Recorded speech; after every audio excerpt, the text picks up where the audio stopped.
Hi, everybody. Thank you very much for the kind introduction, and thanks to everybody that has been involved in the organization of this event. It's my second time here. My first time here when I actually overlapped with Asaf Mogadam, my old colleague and office mate, and it's really a pleasure to finally be here in the same place with you.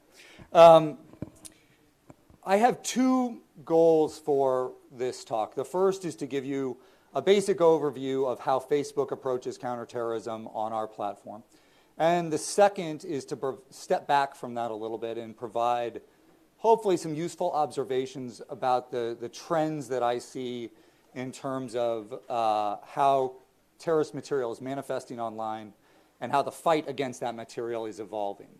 And then hopefully draw some interesting conclusions. We shall see. So first off, Facebook's approach to this. I've been at Facebook for about 3 years. And what's interesting about my role there is that we have a sort of singular focus within Facebook on driving both policy, but also our engineering priorities and our operational efforts around terrorism. This consolidation of that kind of role and focus is really unique within the social media world. There are 7 of us within my team spread out globally. At Facebook overall, there are more than 350 people whose primary job, whose primary responsibility is dealing with terrorist organizations and hate groups, etc. These folks are spread out, reviewing content.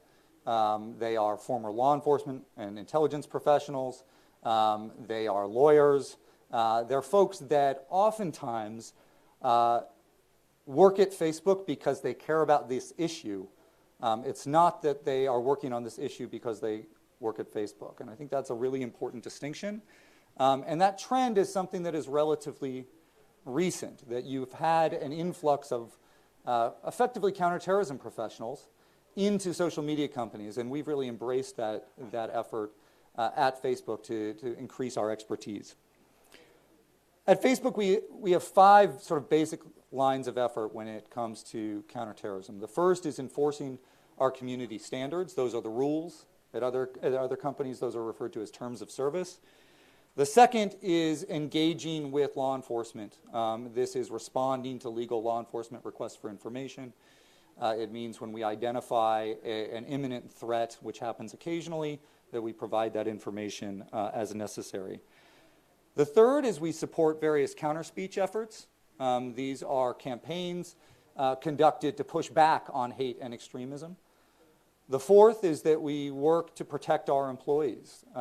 This can mean things as simple as improving systems for reviewers so that if they're looking at violent content, we can sort of fuzz that out or make it a little bit blurrier so that they're not sort of shocked by that sort of material. And the last is working with industry more broadly and supporting those sorts of efforts, particularly through an organization that I'll talk a little bit more about later called the Global Internet Forum to Counterterrorism, which we formed several years ago with Microsoft, YouTube, and Twitter. So let me sort of step back and get to the issue that most folks think about when they think about terrorism on Facebook or on social media, and that is our community standards, our terms of service. The basic approach at Facebook is that terrorists are not allowed. By policy, there may be no praise, support, or representation of a terrorist organization, a terrorist actor, a terrorist event, etc. What does that actually mean in practice? Well, it means that our policy is focused on the actors themselves, even if they aren't doing something to support a terrorist campaign on our platform. So if you are a terrorist actor, terrorist entity, you may not use Facebook for any purpose, not to talk about your kids or the weather or post pictures of a cat or a dog or these sorts of things. You may not be on the platform. Now, obviously, and some of you may be sort of thinking this, that's a lot easier said than done, and of course that's true. It's very difficult to, at scale, identify every terrorist in the world. Our policy applies to every terrorist in the world. enforcing that at scale is a different and harder challenge. How do we identify what counts as a terrorist entity? This question always comes up, and the short answer is that we designate terrorist actors ourselves. This is pretty unique. But the reason we do this is because although there are a variety of lists of terrorist organizations in the world that are maintained by academics, they're maintained by governments, we find that academics and governments act too slowly. They don't actually maintain comprehensive lists in real time, and the expectation on us by our users and by the community globally is that we are able to respond to these things in near real time. That's an extraordinary challenge. It means that our internal list of designated terrorist entities is far larger than any single list that is created by any single government. And you can imagine why this might be. So for example, Maoists in Northeast India kill a lot of people. This is not a political problem here in Israel. It's not a political problem in the United States. These entities are not designated in either place. They are a problem for us because we have a lot of users in Northeast India, and we care about them and want to do what we can to protect them. I think that understanding is really, really important when you think about Facebook and social media companies in general, is that our scope truly is global, that we are trying to have a policy that applies as globally as possible and provides protection to people around the world against organizations that would do harm to civilians for political purposes. It's really challenging. It's really challenging, but we are getting better at it. In addition to the designations that we make ourselves, we also abide by our legal obligations, and that might be a legal obligation in a particular country, but the most present for us are removing content related to foreign terrorist organizations as they're listed by the U.S. State Department, and organizations listed by the U.S. Treasury Department as specially designated global terrorists. Now, as a practical matter, those organizations almost universally also meet our internal definition of terrorism. So there's sort of a happy union there. But it is important to note that there, in certain cases, are legal obligations that we abide by.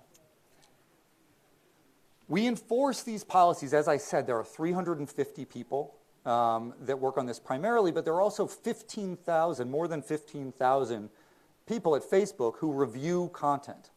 So every piece of content that gets reported to us by our community is reviewed, and if there is a suggestion that it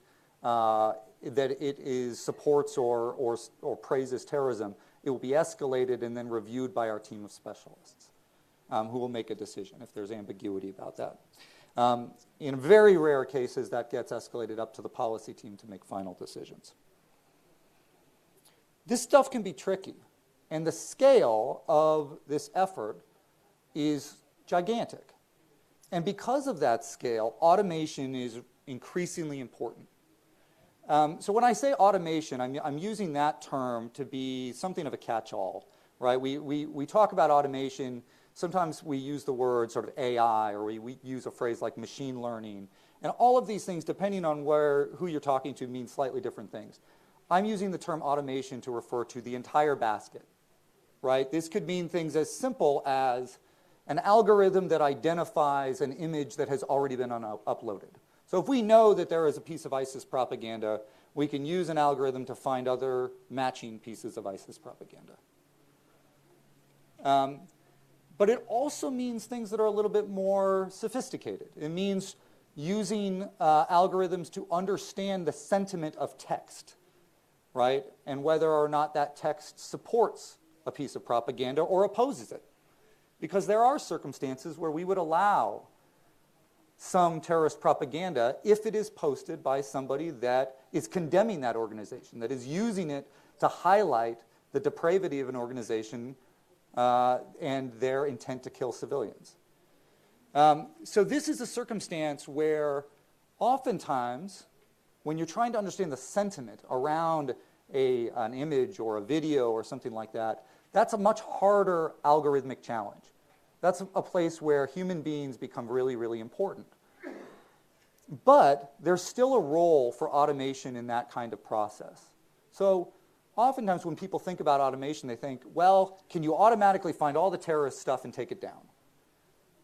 And the answer is we do kind of, quote unquote, automatically find a lot of terrorist stuff, and some of it we're able to automatically take down.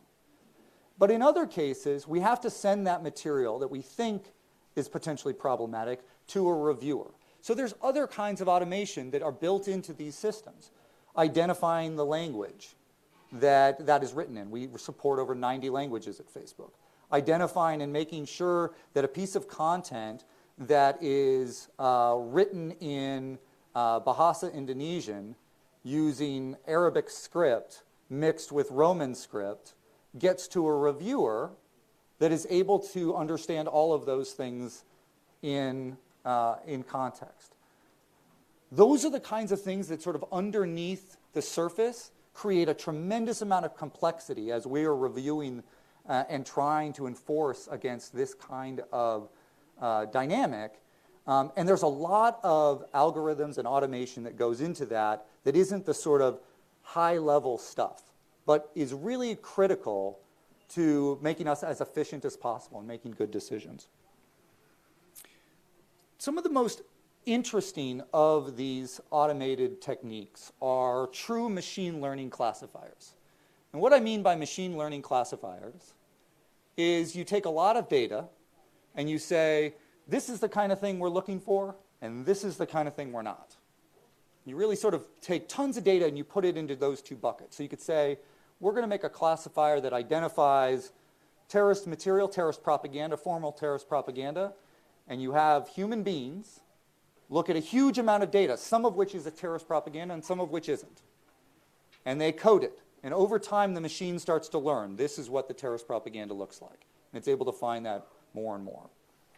Well, we now have classifiers that look at a post on Facebook. They identify whether media is likely terrorist propaganda. They identify the sentiment within that post. Is it favorable or is it critical? And what happens with these classifiers is they spit out a score. And they spit out a score that predicts the likelihood that if one of our human beings looked at that post, they would take it down for terrorism. The reason, I hope that makes sense, because this highlights a real challenge that I think is really important for folks that aren't computer scientists. I'm not a computer scientist. I'm a policy guy.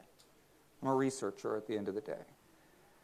But the challenge is the way that these dynamics are moving is we as policy people are increasingly going to have to make decisions about how likely does it need to be for us to allow an automated classifier to make a decision, right? It's not like we're going to have a silver bullet, a fancy find terrorist, all the terrorist material button.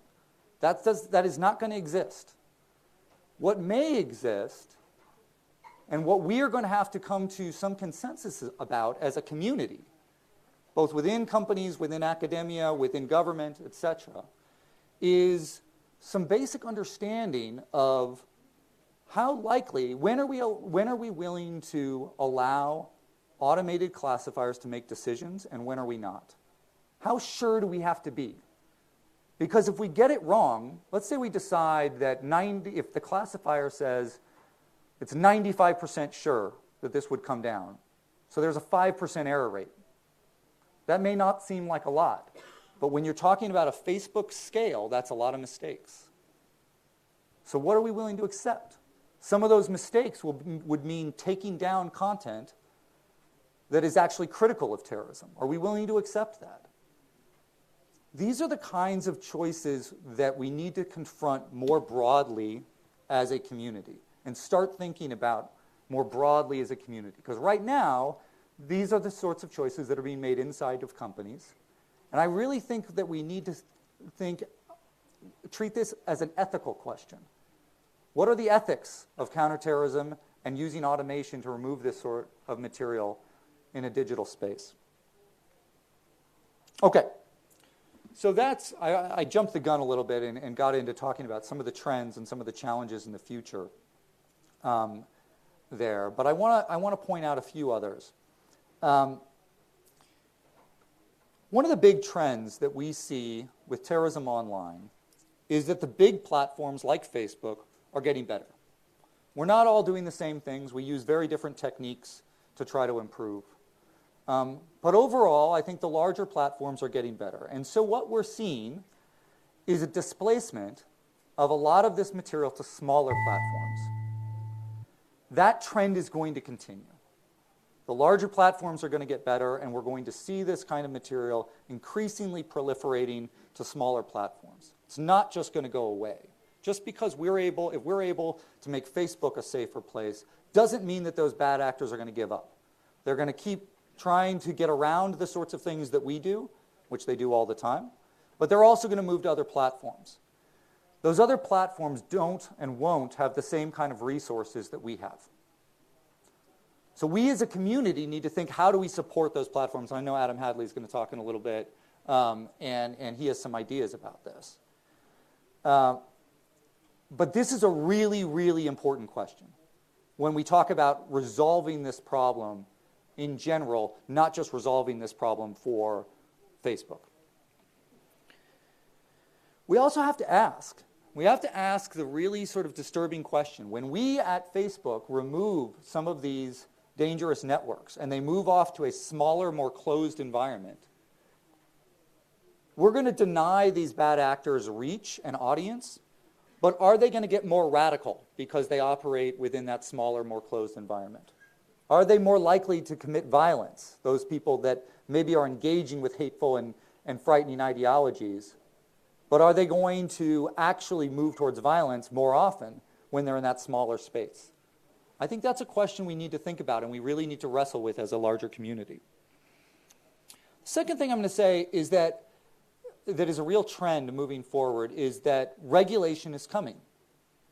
There is going to be regulatory action by governments in this space. Governments and intergovernmental entities in the case of the European Union. This creates both opportunities and risks. Some of the opportunities. Setting baseline expectations. That's really valuable. It's really valuable even from a tech company perspective. Addressing certain legal ambiguities. When is it okay to share information? Both with other companies, with governments. When is that acceptable and when is it not? Those are real opportunities from a tech company perspective when it comes to regulatory processes. But there are also risks. Some of the risks. One of the most important risks here is that as companies pivot towards this, the voluntary actions that many of the industry is taking are increasingly effective. And what we don't want to do is create regulatory structures that compel companies to only respond to the needs and demands of regulators rather than take further action on a voluntary basis. What you don't want is a bunch of companies just trying to check boxes to meet their regulatory requirements as opposed to try to deal with this challenge more holistically, as we at Facebook are today. The second point that I'd make is that not all regulation is about counterterrorism. So we see some efforts in various places that would create legal structures that would require companies, social media companies and digital platforms to remove content when alerted by a government. That is an approach, but I'll tell you that governments, the amount of content that we remove because we've been alerted by governments is minuscule compared to the amount that we take down overall, we take down proactively. 99% plus of the ISIS and Al-Qaeda material that we remove, we find and remove proactively. The amount that we get from governments is a drop in a bucket. Now sometimes when we get those referrals from government, they illustrate trends where our detection is failing for whatever reason. And that's valuable. That's really valuable to point out those gaps. But it's really important to recognize the balance and where it's coming from. And the vast majority of this is coming from the companies themselves in terms of what is removed. some of the regulatory pushes are not about giving governments more authority to order companies to remove this kind of content. It's about privacy and restricting the ability of companies to scan their platforms for potentially dangerous content.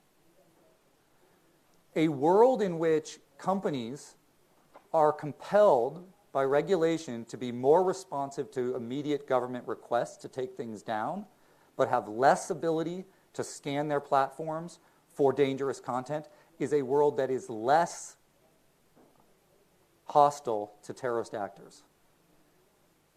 And that is a really important dynamic, because that is a very real possibility in a lot of places. That there will be both action, regulatory action that gives governments more authority, but also restricts the ability of platforms to use certain scanning techniques. Lastly, I want to sort of acknowledge our hosts and the project that they have initiated, the International Cyber-Terrorism Regulation Project, which is funded in part by the Global Internet Forum to Counter-Terrorism and the sort of research network sponsored by that. This is really important. It's really important to look at these regulatory efforts across borders, because a third challenge is that if we get sort of balkanized regulatory efforts, putting restrictions on essentially global platforms where we're responding to every different country in different ways, it's going to be very, very difficult to manage. And I think that's going to distract us from the actual mission that we're trying to achieve. And so the degree to which we can identify best practices, have that conversation in sort of responsible ways, is really, really valuable. And I think that's the, at least part of the intent of the project being run here. And I think that's very valuable. So I commend Boaz and company on it. The last, I guess, a couple more bits. One is that automation and the value of artificial intelligence are increasing. Companies are using these techniques more. And I want to say something that may be counterintuitive to some folks in the audience. And that is that automation and artificial intelligence are actually going to be more important for small companies than large ones, right? We have the ability to hire 15,000 reviewers, which is amazing. It's an incredible capability. We have reviewers that speak 100 languages around the world. Smaller companies don't have that capability. They don't have that sort of revenue. They don't have the sort of management structure. They're going to have to rely on blunter, more automated techniques to deal with these issues. That's going to create all sorts of challenges. And again, I'm trying to prep Adam Hadley, who's coming up next. It's going to create all sorts of challenges. Where do they get the data? Where do they get the labelers that can train those machine learning efforts in the first place? These things are really tough. And smaller companies, if we are going to respond to this, we need to find ways, both as industry, as society writ large, to support those smaller companies in this endeavor. The second point about the automation is that it changes the kinds of policy choices that we need to make. As I mentioned before, it changes these choices so that we are reacting oftentimes to scores and predictions made by our computer science colleagues and within these sort of classifiers that say, well, if we're 95% sure, are we willing to do something or not? What are we willing to do if we're 99% sure? Are we willing to allow an algorithm to take something down at that point? At 95%? At 90%? These are really tricky challenges, but you can imagine different kinds of actions. So at 99%, maybe you're willing to allow the computer to take something down. If you're 95% sure, maybe you put that at the very top of the list for your reviewers to look at. If you're 90% sure, maybe you reduce something's visibility on your platform, at least until you look at it. These are the kinds of choices and the kinds of complexity where automation is going to come together with human beings in an overall strategy by platforms to limit the accessibility and utility of those platforms for terrorist actors. The last bit that is really key that I mentioned up front is the Global Internet Forum to Counter-Terrorism. GIFCT was founded 2 years ago by Facebook with Microsoft, YouTube, and Twitter. We've now brought on a number of other companies. And GiveCT really operates under three basic pillars. The first is knowledge sharing and mentoring. Adam Hadley's group, Tech Against Terrorism, does a lot of that in conjunction with GiveCT. We also do technology sharing. So we have a database of hashes. A hash is like a digital fingerprint of a file. And we share those hashes so that if we find terrorist material on Facebook, we can take that digital fingerprint, we can put it into this shared database. One of our other partners can download that hash and look for that content on their own platform. So we basically, it's a fancy way to tip each other off to nasty content. And the last piece is that we support research, and the folks here at ICT are part of that overall research network. But this notion of the Global Internet Forum to Counter Terrorism, strengthening and broadening this group and ensuring that industry is working in conjunction with the needs of governments around the world is a really critical dynamic. And it's something that I think everyone should be looking to in the future as we try to make this organization more sustainable, more robust, and more effective, not just for the main organizations that have created it, but for those smaller companies and the broader community of social media platforms that really needs this sort of support. So my final message, and I'll get off the stage, I know we have a busy agenda, is that I began doing this work looking at terrorism online in 2005, shared an office shortly thereafter with Asaf Moghadam. In 2010, from the perch of a think tank, was helping the social media companies at that point who really didn't recognize at the time the importance that their platforms could play for terrorist organizations. To where we are today has been a real sea change. The social media companies generally are focused on this problem. They don't always know, and I raise my hand here, we don't always know exactly what to do in every case. But that's why communities like this one are really, really important and really valuable.